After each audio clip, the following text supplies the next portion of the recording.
Hi, I'm Kelly at Book and Paper Arts, and today I have a midweek video showing my latest art journal blank book. It is filled with mixed pages, and the pages have been bound, ribbon bound, into a vintage book. This book is from 1886, and the cover is distressed. But if you were 135 years old, you might be distressed too. I reinforced the binding, the outside binding, with tea bags, which a happy accident is that they look surprisingly like weathered leather, old leather. So, well done, tea bags. The first thing I want to do in this video is we're going to look at these pages. I call this a boiled book because these pages are in fact boiled in a rusty cast iron pot with black tea and more rust. So they're boiled. We're going to look at the bundles, and then I'm going to come back and do a flip through. If you like art journals and vintage books and paper, please subscribe to my YouTube channel because I have lots of it. Now let's look at bundles. This bundle is what the papers look like when they have been boiled. I love unbundling so much. It's one of the best, funnest parts of my job. I think it's because you really just never know what you're going to find. So it's mysterious. The reason that these covers are this dark charcoal is because they've been boiled in a rusty cast iron pot. I know I could cure the pot and make that go away, but I don't use it for making food. I only use it for making ink and echo prints. And I really love that it gives this charcoal color to the outside pages, but it also gives a charcoal border and rim to a lot of the inside pages. These pages are very, very fragile because they're still wet, but it has to be opened so that the pages can dry. These pages were boiled in several gallons of very strong black tea. The tea reacts, the tannins in the tea react with the rust in the cast iron so that any image or color inside, it acts as a mordant, which helps your paper really, really grab the colors and images.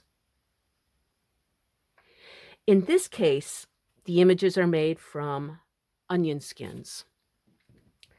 These are both yellow and red onion skins. And this is how they look this is heavy watercolor paper. So when this is dry, you'll be able to work on that paper, either writing or drawing. Now, for some reason, the purple or red onion skins, when reacting with the rust, they turn green. Again, I do not really know why. It has something to do with chemistry, so believe me when I tell you that's all I got. But I love that color green. I've also added some rusty things throughout. Washers, they're washers. And again, that mordant really helps that mark making pop.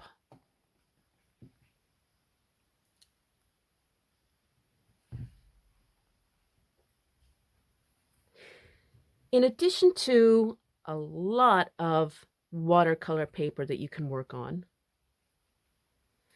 throughout I have boiled lots and lots of different papers with a floral theme. This is from A Guide to British Wildflowers.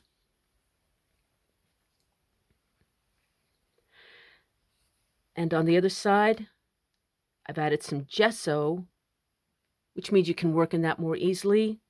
And then this is a different book of flowers.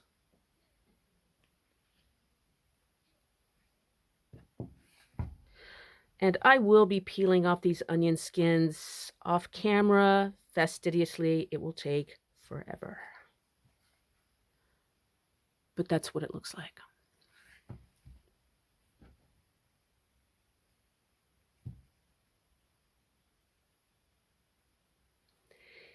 Here are some handwritten pages.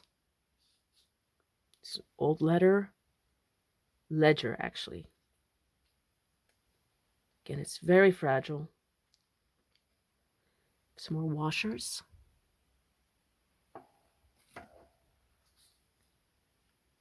You can see how that's worked into the old handwritten paper.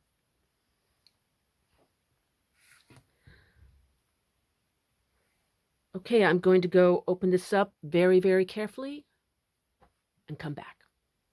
So now the pages are dry and they've been pressed, and let's have a look. I added some pages with butterflies to the inside covers. And then the pages throughout have either a butterfly or a floral theme. This is a handwritten letter from 1908. And yes, you are meant to work on these pages. If you're not sure how you would do that, there is a video showing some interesting alternative ways to work in these messy blank books. And I'll link to that below this video.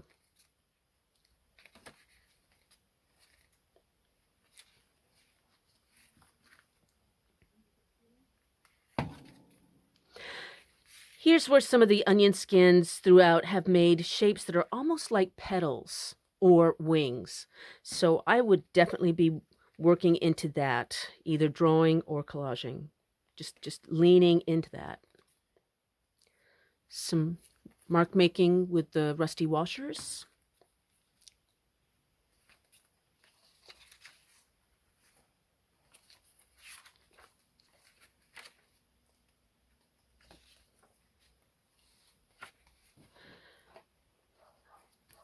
Lots of butterflies. I'm just going to pretend I don't hear that dog barking. Some heavy watercolor paper. There's a lily under there. It's just kind of hard to see. And that turned out moody. And again, that really looks like the motion of wings. So you could lean into that.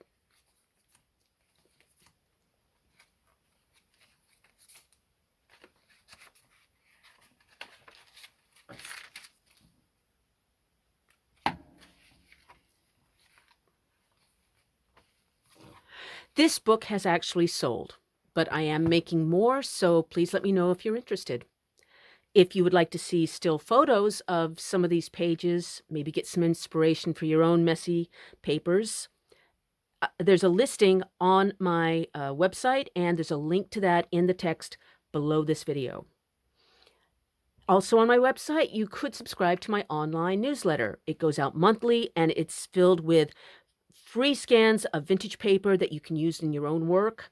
I have a monthly giveaway and art tutorials and really fun and pretty stuff. So please sign up if you like that sort of thing.